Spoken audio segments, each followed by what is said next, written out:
Thank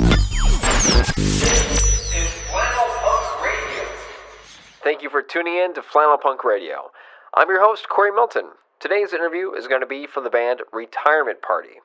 We caught up with band members Avery and C while they were touring with Pet Sematary and Camp Trash for Pet Sematary's 2023 10-year anniversary tour. This is a show to introduce bands to an audience that might not be familiar with them. How would you introduce yourselves? Oh boy. Well, I often, to people who don't listen to the niche emo genres of music, I say we're like an indie punk band.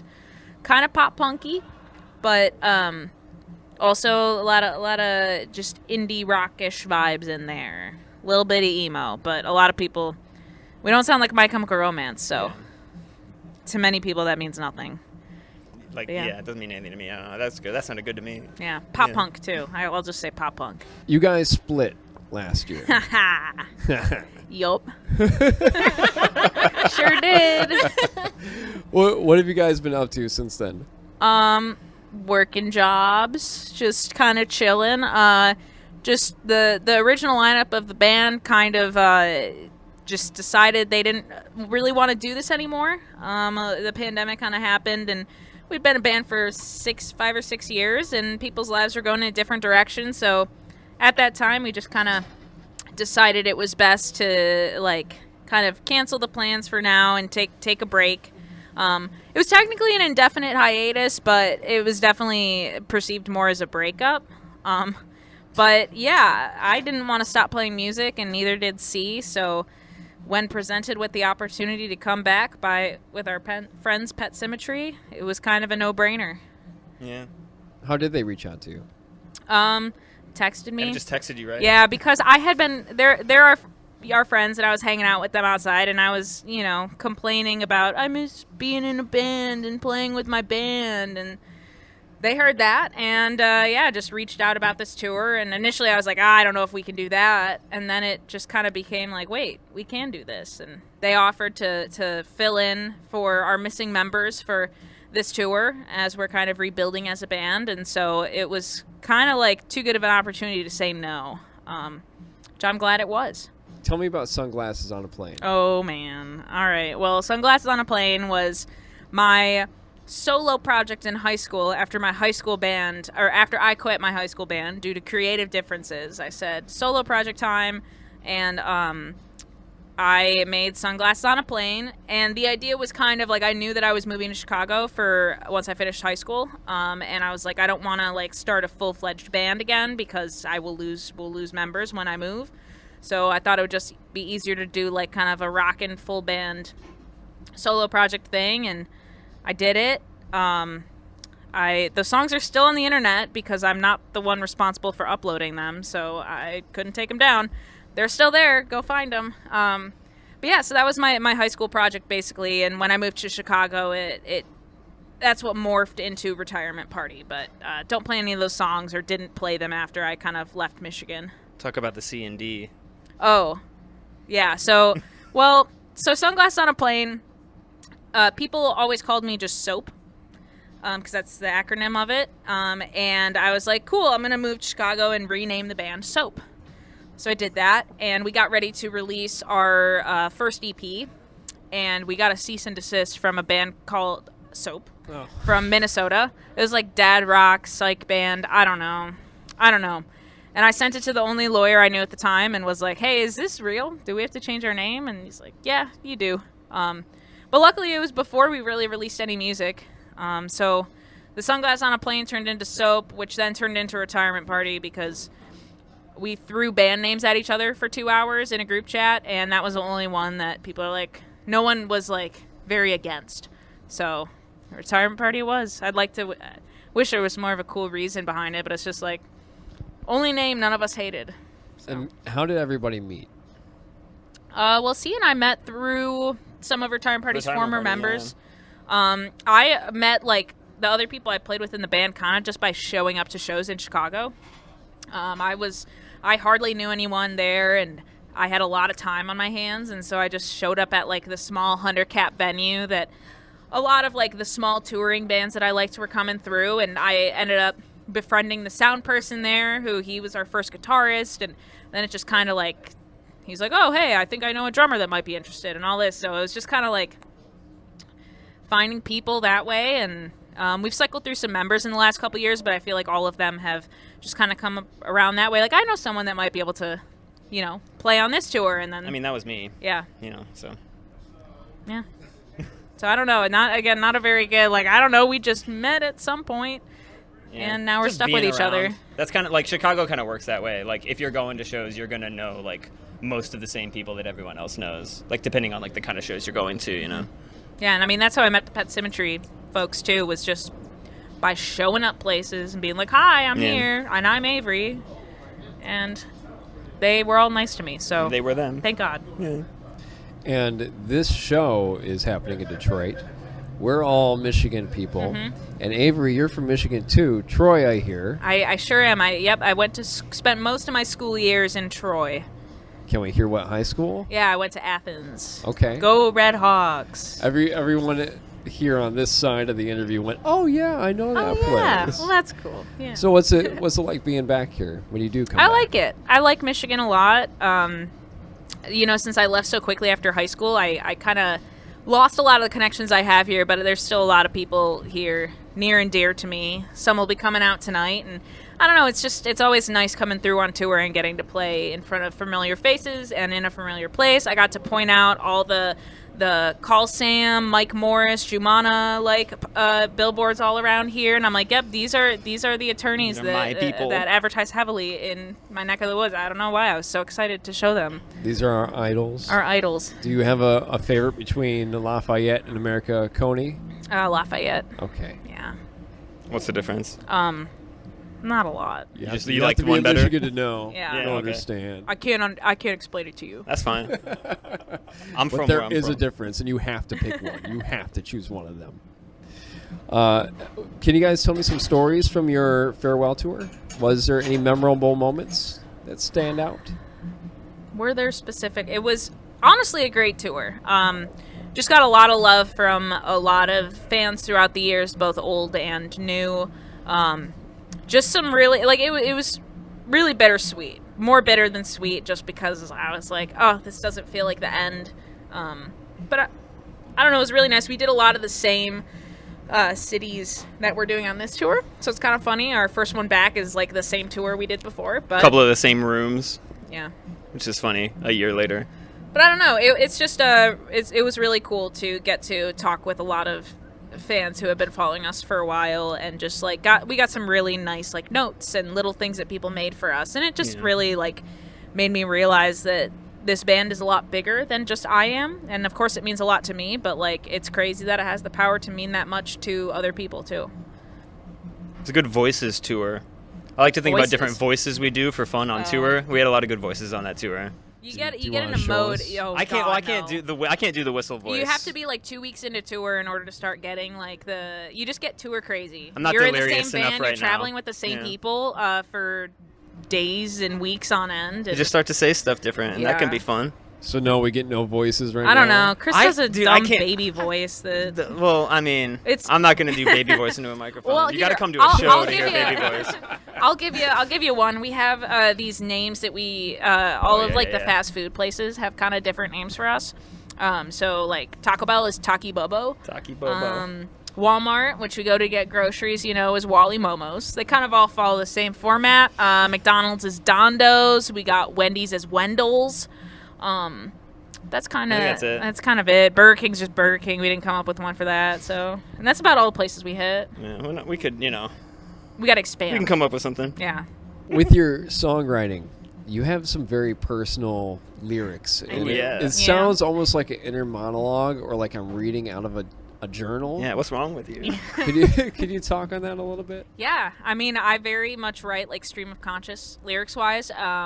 When I'm writing a song, I'm sitting there normally with my acoustic guitar, and I'm kind of coming up with the chord progressions at the same time that I'm coming up with the vocals, the lyrics and the melodies. So it all kind of comes out in a very stream of conscious, journal way almost. And I do, some lyric revisions after the fact, but not that many. And kind of, it's always just been my style to just kind of puke out on the paper. And that's what it is. And it does lead to some weird conversational, like, lyrics, but also some very, like, personal stuff and some cheeky things. Yeah. As band members, do you ever hear some of the lyrics and go, "Hey, Avery, are you okay?" Not from lyrics. No? No. Other things. Yeah. I'll just, like, hang out with you and ask if you're good. Yeah. One of the most powerful lyrics for me, and I think if I was to, like, get any tattoo of a song lyric, it'd probably be this one, which is, "Maybe I should just be a little more kind." Hell yeah. Do you want to talk about that? I Maybe. like that. I like that lyric a lot, just because, like, it's kind of, that song is called That's How People Die, and it's, like, running through all these different, like, fears and reasons why I could die, or how I could die, and it kind of just puts things into perspective, like, life is short, and we should just treat each other with kindness and just, be better people, because there's all these horrible things out there, and our lives could all be cut short, so we should just treat each other with kindness, and I don't know. Bars. Has there been any lyrics that have, like, blown you guys away when you heard it or first wrote it down? Yeah, Chris, any of my lyrics blow you away?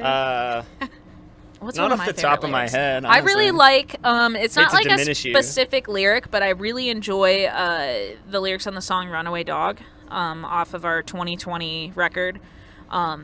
It's just like a big metaphor. I was going through a lot of writer's block with it, and Retirement Party was finally starting to see a little bit of success, and I was freaking out because I couldn't write any more songs. I'm like, I can't do anything else. Like, how are we going to keep up momentum? Like, I've got all these other bandmates that are relying on me, for lack of a better term for that, like, to write these songs so that we can, like, flesh them out and be a band. And so that song, The Runaway Dog, is like the metaphor for, like, the writer's block, my ability to write kind of running away and not knowing where it is or if it will come back. So that's probably my favorite, like, overall metaphor that I've written. Writing about writer's block is a good hack if you have writer's block. If you have writer's block, write about it. It might work. My favorite lyric is probably the first lyric off Quick to Change. It's just, quick to change, I don't like this feeling anymore. I get that. Sometimes if you're... you just have to make a change. I'm tired, man. Yeah, things suck. On Twitter, I saw that you made a post about how Runaway Dog had just reached its 3rd birthday. Mm-hmm. And you said that album really meant a lot to you guys. Do you want to talk on that at all? Yeah, I think it was just our second record as a band, really writing together. Our first EP, I kind of wrote all myself and, like, quickly brought it to my bandmates to help fill in with drums in the areas I couldn't do. And, like, I got together with my bandmates for the first time, like, a month before we recorded the record. So there wasn't as much collaboration there. And then, our first record it was a little bit more of that. But then the second one just felt like we were solid writing with each other, and just felt a little more mature too, writing a second record. And so that one, I think, just took a big step musically. And I felt a lot older writing it. Like, I wasn't a teenager anymore, and so it was I was just kind of able to embrace some maturity on it. I felt a lot more comfortable because I had written a record before. I'd done that, so I could sit here and try to do that better. That's what I think I did. Tell me about Elton John Cena. Oh, man. Elton John Cena. My next solo project after I came to Chicago and started a band, I was... maybe a little inebriated on a commuter rail, and I was just sitting there thinking. I had heard of some, like, there was another band called Michael Sarah Palin out there, and I had heard of the funny little before and afters, and I was like, can I come up with my own? And I just was like, Elton John Cena, and then I was like, oh no, it's too good, I have to use it. And so I used it for a while, and it was cool. I put out a couple little, like, EPs and records under it, and then I got a little self-conscious because I got a write-up from a really cool blog about my EP. Was very excited. I scrolled, I saw there were 100 comments, like, on the blog's website. I was like, wow, like, I never see 100 comments on this site ever. And every single one was just, like, everyone doing their own celebrity before and after names. No comments about the music. And I said, I think it's time to let it be. No. It's like, okay, we're just gonna go by my name now. But so Elton John Cena was a lot of fun. Maybe I'll revive it again someday. Probably not. It's just I write the same music just now under my name. But it was fun. It was fun, and it'll live on now forever On SoundCloud. on SoundCloud.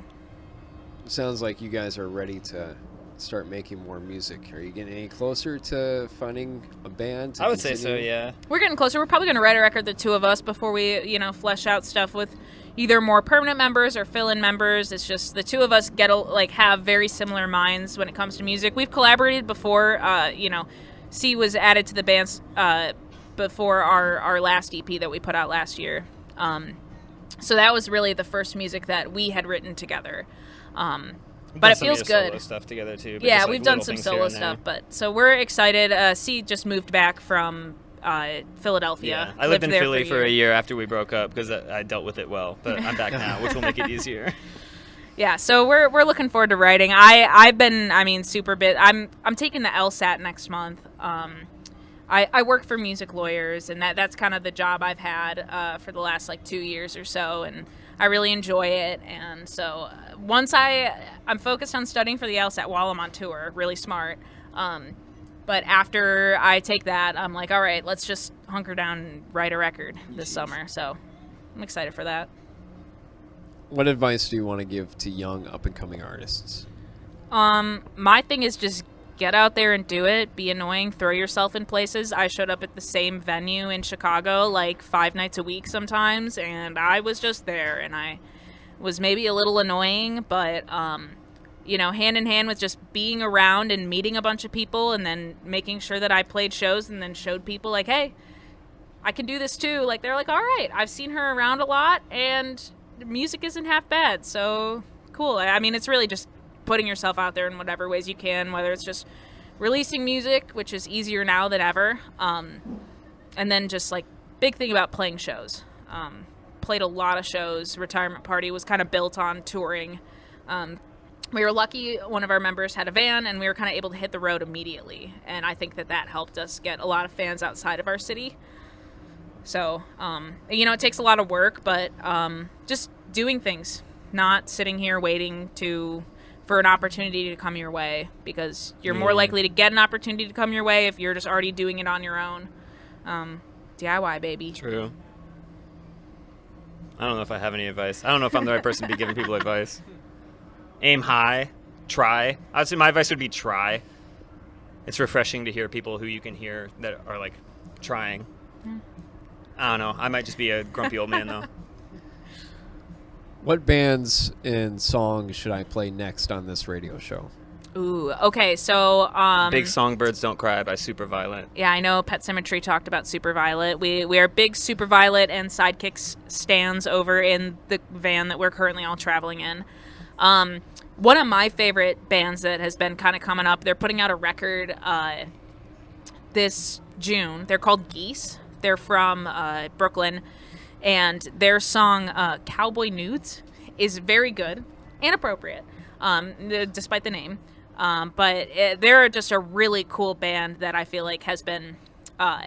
they, sound like the Rolling Stones, but, the Rolling Stones couldn't write what they're writing, because they don't exist in 2023. They have a very cool modern take on, some older sounds. And so Cowboy Nudes is my choice. Songbirds Don't Cry. What else we got? I don't know. I really like that song. Yeah. Yeah, I have. That's play the it one twice. song when Play my that song Spotify twice. year in review comes up, it's just going to be Cowboy Nudes at the top. So that's my pick. Perv. I'm going to have my students now ask you guys some questions, if that's cool. Yeah, that's Yeah, great. Hand over to Clay, morning show. So do you guys have any ideas for new potential band members that might work their way in? I mean, I think we're lucky that we have so many friends that are so talented. Not all of them are necessarily able to maybe commit at this point in their lives to trying to be in a band of this caliber again, but caliber is, we just hit the road more than most bands. And a lot of our friends who are very good at instruments, have Pump lives. the brakes, y'all.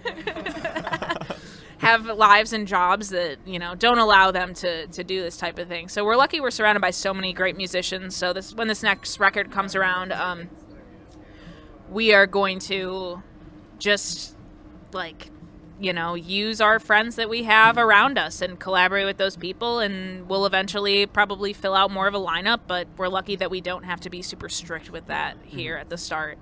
I can't think of anybody in particular off the top of my head. I have one person, but I haven't even talked to him about it. He's from here. Okay. Yeah. No, I think. Yeah. But you know, that could be cool. It's a work in progress, and it will be for a bit, but it'll happen. We got so many talented friends that it's. Michael picked that whisper up too, by the way. What? No, you're good. Oh, oops. The next couple of questions are going to be asked by Jackson, Isaac, and Austin, 3 of the members of the band Loud Fox Cult, and also WPHS alumni. So I've seen y'all play like a lot of times at this Hell point, yeah, let's and go. no, y'all are great. Me and this guy are in a band together, and we're really influenced by you guys. So, but the last time I saw you guys play, which was I thought it was your like last show. It was the Detroit show. I'm not 100% At Sanctuary. sure. Yeah, it was. Yeah, that was the first show on our last tour. Oh, okay. Last show. You put us on to Carly Cosgrove. Oh, cool. We love Carly. They're Cosgrove so a cool. lot. Yeah, Good kids. But when I saw you, you said I forget which song you were singing, but it was one with like lyrics more fast-paced after each other, and you said something like. Sometimes when I'm writing songs, I forget that I have to play this live at some point, and it gets like hard to sing. So I was wondering if like while you're writing, do you ever like is that a conscious thing that you think? Not of, enough. I maybe should make it a little more conscious because I do just sometimes I am so out of breath by the end of the song. Yeah, but I'm going to keep being wordy. I'm just so wordy with my music, and that's just who I am. And so I'm embracing it and working on my breath control. We love the wordiness. We love it. Thank you. What song do you think that was? Maybe compensation. Comp's a big one. Lots of work. Okay, so first of all, again, nice to meet you guys as well. You as My well. question is going to be a little kind of long-winded, but I think you'll understand at the end. So I go to Wayne State for college right now, and My dad went to Wayne State. Okay, that's awesome. Yeah, for like a year. I need to finish. But yeah, so I'm in a class I was in a class that just finished this semester about understanding like the music business basically. And one of my classmates, her name is Darcy. Shout out to her band. I know you Shout know out her. Darcy. She talks about you a lot. And she like obviously you know this, but for the people listening, she's a president of Wayne State's record label. So basically, what I was gonna ask was, we've been like fortunate enough with our band to have like some people that are definitely like way higher above us on the ladder, like give us some assistance or like advice or help us one way or another with our music. And I feel like it's definitely really important to like developing as a musician and getting further. So do you guys have any people that when you were just starting out, whether it was like your solo stuff or when this band started, that like actually made like a really huge difference in how you either perceive your music or like how far it went? For example, like maybe someone you like toured with at first that you never thought, hey, I'd never thought I'd play with these people or something like that. Well, I mean, you know, it's a little Pet Symmetry and just the folks like Eric and Evan from Pet Sim are 2 people that I met very early on in the Retirement Party's journey. And just, you know, anytime that we didn't play a ton of shows with them at first, we definitely have like in the early days, but anytime I had a question or I knew that, you know, they had a level of success with their music that I wanted, and you know, I would ask them questions, and they were always super open with their answers and just encouraging to me. And so they were a big band for us. And I'll also say that our record label, Counterintuitive Records, we met them very early on as a band, and they were also really helpful with taking us under their wing and introducing us to so many of the other bands and friends that we would make and now carry on. And, you know, I don't know, there's a real community aspect to it, and anyone that isn't there willing to give advice and lift up someone else, like, I don't know, you find a lot more people that are good out there that want to help others, and so it, you know, just had a real good community around that. But definitely, you know, the Pet Sim folks, not to hype them up too much, but they were always super nice to young 18, 19-year-old Avery while I was being annoying. Yeah, you know? We're in the same position very much. So yeah. And another quick question real quick, just because I'm genuinely curious. So like with all that, you know, all the tours you guys have done and like all the, you know, places you played, you ever just find yourself like being noticed every once in a while in public, or like does that happen a lot? Yes, we call it being recognized. And it's, you know, people say they don't like it, but they do. It's fun. It's really, I don't like it. I don't know. It's cool. It'll happen I don't know. It just happens at the most random places. I got recognized after I was getting my bike after Pitchfork Fest one summer, and these two youngins came up to me because I had played a show with another project of mine with Alex G, maybe like a year and a half. Oh my before God! that. In like wild. a garage. No, it was a Fireside. Oh, that was at Fireside. Yeah, I Never played mind. at Fireside, but like it was like a year and a half had passed, and they recognized me, like getting my bike after I had seen Wilco at Pitchfork or something, and I was crazy. just like, they like talked to me about like my pedals while I was unlocking my bike, like you had the cool pedal board, and I was like, thanks, man. I don't know what, but it was cool, I guess. But I was very taken aback and like, yeah, I played, yeah, that was a cool show. I don't know. Yeah, no, I don't know. It's always sick. It's cool. Definitely. Doesn't get old. Good for you. Thank you. So I didn't really introduce myself. My name is Austin. Hi. I'm in a band with these three guys. Cool. But initially, when you guys first started like recording music and putting stuff out, I'm assuming you guys put stuff out on like things like Bandcamp and SoundCloud initially. What was your guys' like recording process at first? Did you guys record anything independently? Were you going to studios at first? Did you have somebody producing your music? So the whole lifespan of Retirement Party, we've gone into studios. Again, once I moved to Chicago, got really lucky that I just found myself surrounded by audio engineers and people who did that. Yeah. Seth did the EP, right? Yeah, our friend Seth did Engel our first of Options EP. fame from Chicago. Shout out Seth. Seth's the real one. Shout out Seth. He did our first record, and then we had another friend, Adrian Kobziar, did our 2 LPs, and so we definitely had the help there with recording. Awesome. I wish that I spent more of my youth learning how to record, because now I'm like, I feel like I'm just behind, and everyone's like, it's so easy now to, like, not easy. It's easier than ever to learn a DAW and do all that stuff. I recorded my Sunglasses on a Plane EP myself in GarageBand in like 2014 or so. And my friend like mixed it and put, drums, fake drums in there, and that was all cool. But besides that, I mean, again, we're lucky we're surrounded by people who kind of know what they're doing and can help on that front. It's been a huge help to me because my strength is not in the studio. This is the wrapping up of the interview part, but thank you guys for everything that you've done as Retirement Party. No big deal. It was one of my first introductions into the DIY scene, and it's really made my life just that much better. Oh, well, thank So I you. want to thank you guys for that. There's a lot of good stuff in there. It's just there. You just got to find it. And we're really excited to see what comes next. Yeah, thanks so much. We are too. Us too, yeah.